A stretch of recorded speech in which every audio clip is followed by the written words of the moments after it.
Pause. Breathe. That sense of watching life from a distance, as though you're behind invisible glass, is not a flaw. It's not disconnection. It's the final phase of your divine awakening. The world feels unfamiliar because it is. You've outgrown the illusion. What once felt real now feels staged because your vision has been recalibrated to truth. This isn't random. This is a divine assignment. You weren't cast into darkness as punishment. You were hidden for protection. In the unseen realms, you were being reforged, tested in a fire invisible to others. And now, the final seal is breaking. This is not a return. It is an arrival. The version of you that was bruised, broken, and betrayed no longer exists. In their place stands a sovereign force of pure awareness, unshakable, incorruptible, and immune to deception. The darkness was never a prison. It was a womb. And now, to mark your emergence, a sacred ritual awaits. Like this video to anchor this truth into your reality. Subscribe to align with the frequency of the Awakened Collective. Comment the divine code 77 to declare your readiness and seal your transformation with intention. Then let this message echo, on repeat. Allow its vibration to saturate your soul and reprogram your deepest layers. The pain was the old code. This is the new command. You are not returning, you are rising. And your rebirth is not optional. It is your inheritance. It is your destiny. Chapter 1. The Alchemical Forge of the Soul. You must understand what has happened to you. The agony you endured, the betrayals that felt like they were tearing the marrow from your bones, the profound loneliness that echoed in every corner of your existence. This was not random chaos. It was a controlled process. You were not being broken, you were being built. You have been living inside an alchemical forge, a sacred crucible designed to burn away everything that was not authentically you. The raw material was your pain, your confusion, your sense of worthlessness. The universe, the source, God itself, placed you within this furnace because it saw the untarnished gold hidden beneath the layers of societal conditioning, false identities, and energetic attachments you had accumulated. Every tear you cried was not a sign of weakness, but was the water needed to temper the steel of your spirit. Each time you thought you could not take another moment, the heat was intensified just enough to incinerate another lie you held about yourself. Every sleepless night you spent wrestling with your thoughts was not a descent into madness, but a sacred vigil where your old self was dying to make way for the new. You feel it now, don't you? A sudden stillness in the center of your being, a quiet hum of power where there used to be a storm of anxiety. This is the first sign that the forge is cooling. The transmutation is complete. Look at your reflection. The eyes staring back at you are not the same. They are older, yes, but they are also clearer. They hold a depth of knowing that cannot be taught in books or lectures. It is a knowing that was paid for in fire. This new vision is why the world seems so different. You are not just seeing with your physical eyes, you are perceiving with your entire soul. You see the energetic chords behind people's words, the faint shimmering threads of need and manipulation they cast out like fishing lines. You see the desperate need behind their arrogance, the terror behind their anger, and the hollow, echoing emptiness behind their performative happiness. The masks that everyone wears have become transparent to you, and that is why you feel so disconnected. You can no longer participate in the grand delusion. The games, the gossip, the petty competitions, they all seem utterly meaningless now, because you have been shown what is real. You are beginning to see everything. This is not paranoia, this is clarity. It is the first gift from the forge, and the most disorienting. It is the burden of sight in a world committed to blindness, but it is also your greatest weapon and your most profound, permanent liberation. Chapter 2. The Unwitting Blacksmiths. Now you must reframe your perception of those who hurt you. The narcissists, the energy vampires, the friends who betrayed you, the family who failed to see you, they were not your enemies. They were your blacksmiths. They were the agents contracted by the universe to wield the hammers and tongs, to stoke the flames of the forge. Understand this truth and it will set you free. They could not have done otherwise. They were drawn to your light not just to consume it, but to fulfill a soul contract they did not even know they had signed. Their role was critical, and they played it perfectly. Their cruelty was the hammer striking the raw ore of your being, shattering the impurities. Every condescending remark was a precise tap designed to chip away at the false ego. Their manipulation was the intense, focused flame, melting away the soft, pliable parts of you that were too willing to bend to the will of others.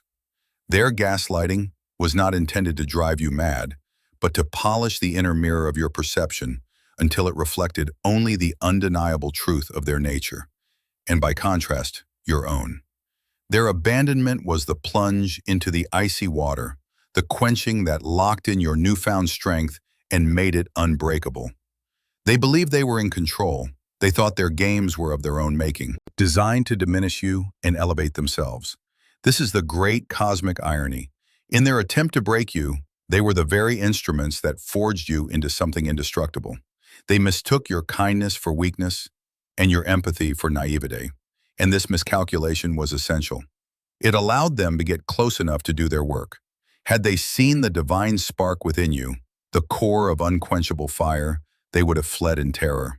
They were merely temporary tools, and now their work is done, their soul contracts fulfilled. This is why you feel a growing indifference towards them. The rage has cooled into stillness. The pain has transmuted into wisdom. You no longer seek revenge or even an apology, because you understand that you cannot be angry at a hammer for striking. You see them now for what they are: low vibrational beings trapped in their own cycles of lack, desperately seeking energy from external sources because they have no inner fire of their own. Their memory no longer holds power over you. Instead, it serves as a testament to your own resilience. They were the architects of your pain, but you are the master of your power. They are stuck in the past, replaying their empty victories, while you have been reborn into a future they cannot even imagine.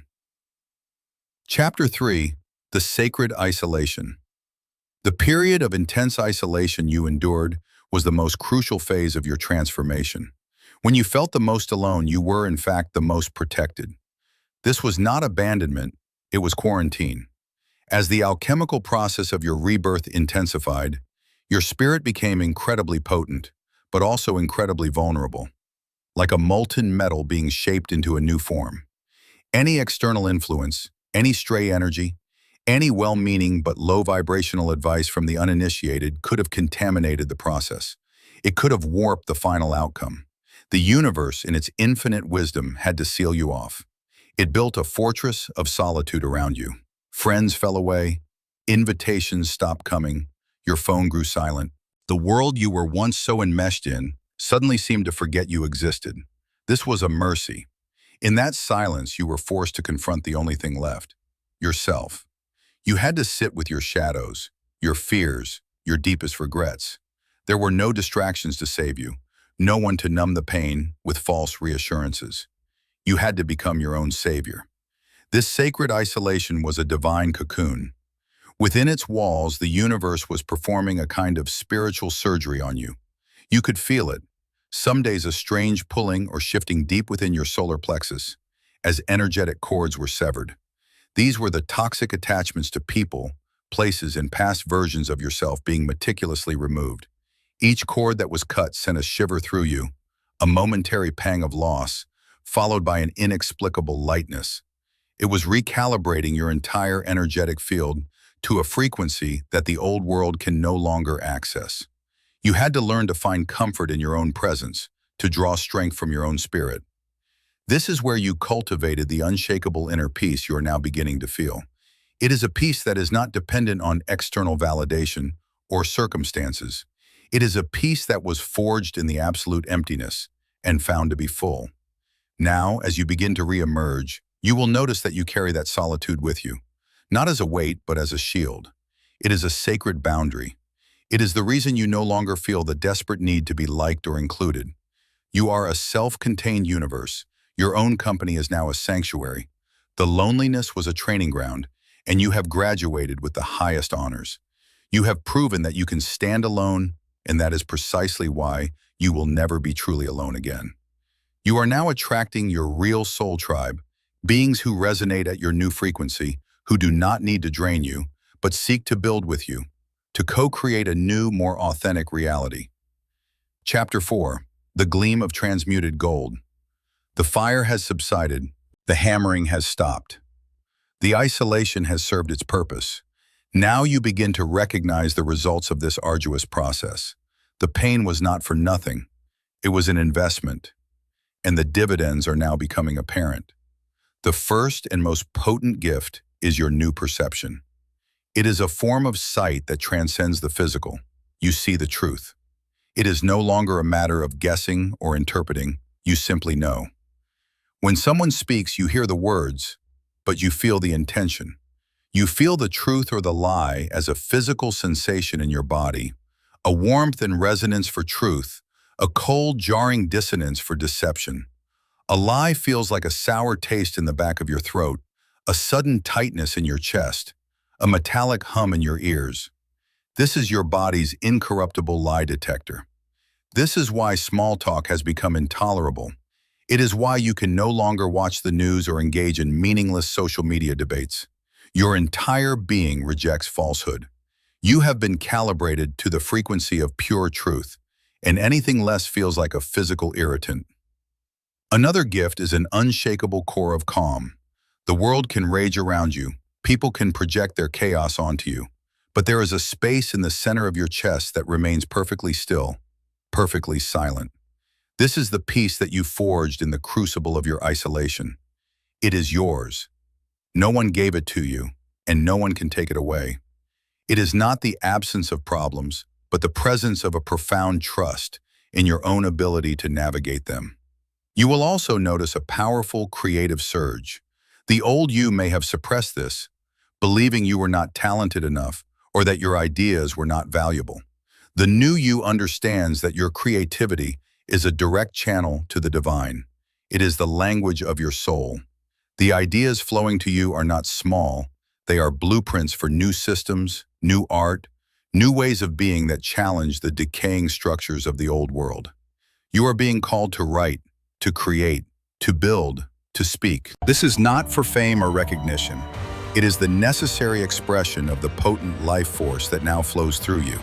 To deny this creative impulse is to stifle your own soul. The final gift is a profound sense of sovereignty. You are untouchable. This does not mean people will not try to harm or manipulate you. It means their attempts will no longer find purchase. Their barbs will slide off your new energetic armor. Their manipulative games will seem childish and transparent. You are no longer a participant in their reality. You are the observer of it. And from that elevated vantage point, you are completely and utterly safe. This is the gleam of transmuted gold, the indestructible, radiant self that was born from the ashes of who you used to be. Chapter 5. The stress test of the new world.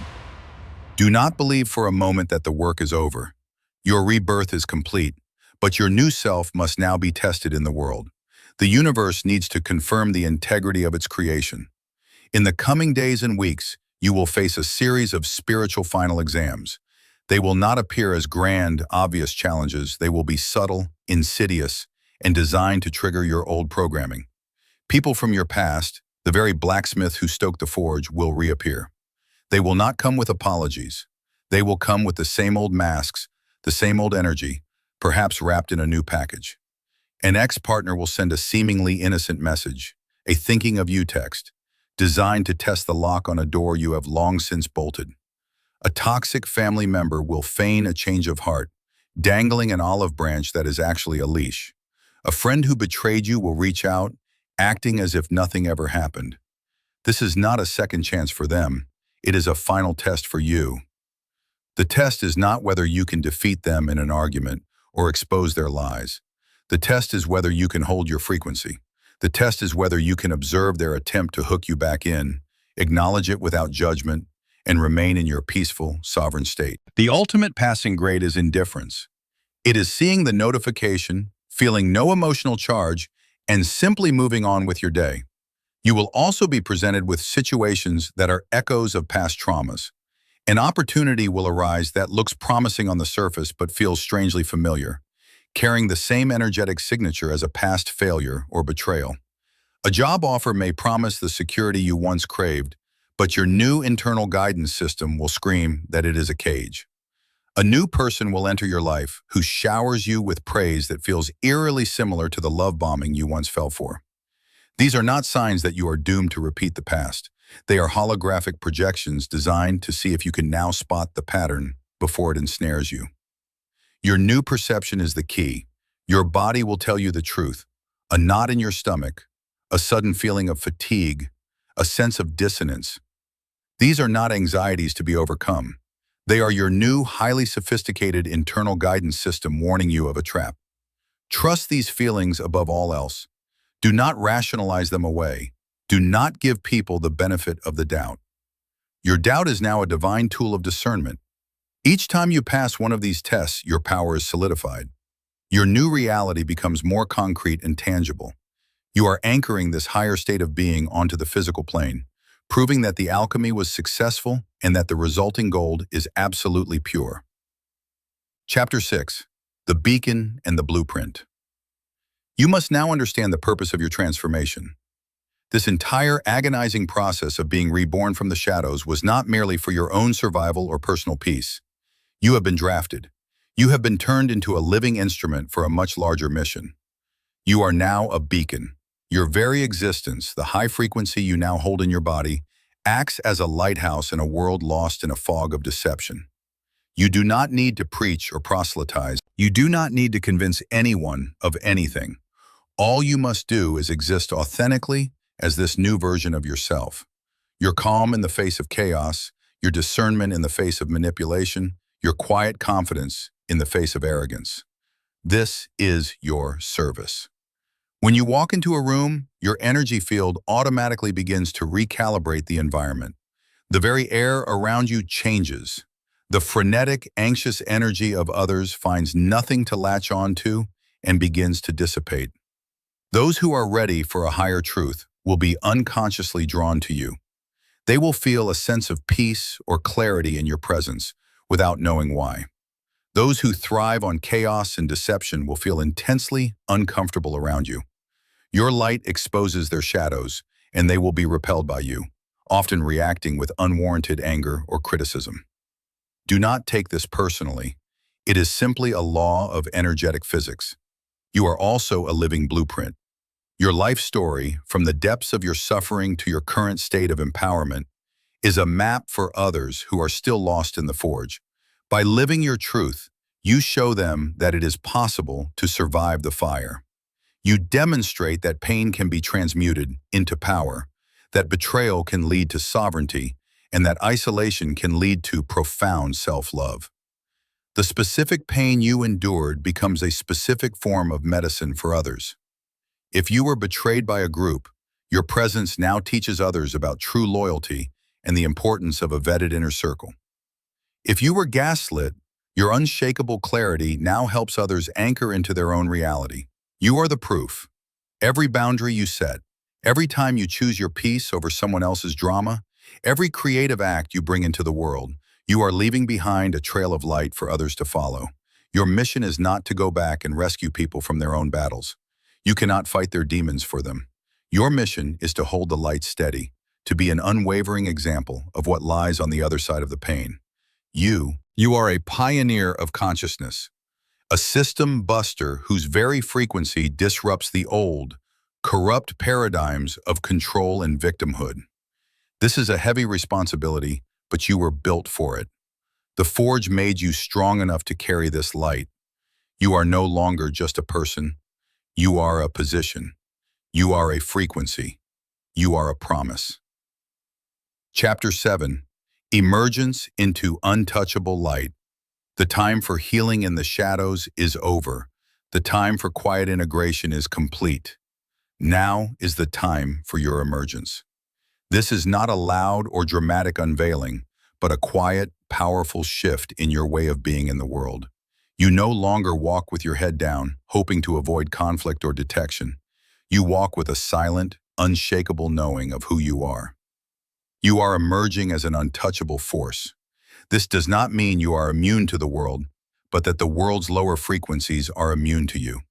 They can no longer penetrate your sovereign energetic field. The passive-aggressive comments, The jealous whispers, the attempts to guilt or shame you. They are like pebbles thrown against a mountain. They make a small sound and then fall away, leaving the mountain unmoved. Their energy cannot find a matching frequency within you, so it simply cannot land. It returns to its source, often amplified. You will see everything with a clarity that is almost painful in its precision. You will see the agendas, the unspoken contracts, the fear-based motivations that drive the people and systems around you. You will no longer be able to unsee it. This is the final stage of your rebirth. You must learn to live in the truth while being surrounded by illusion. This means mastering the art of the neutral response. It means listening to someone's elaborate, self-serving story and offering only a simple, "I see," without validating the lie or starting a fight. It means navigating family gatherings and workplaces as an observer, a silent anthropologist studying a foreign culture. You are in the world, but you are no longer of it.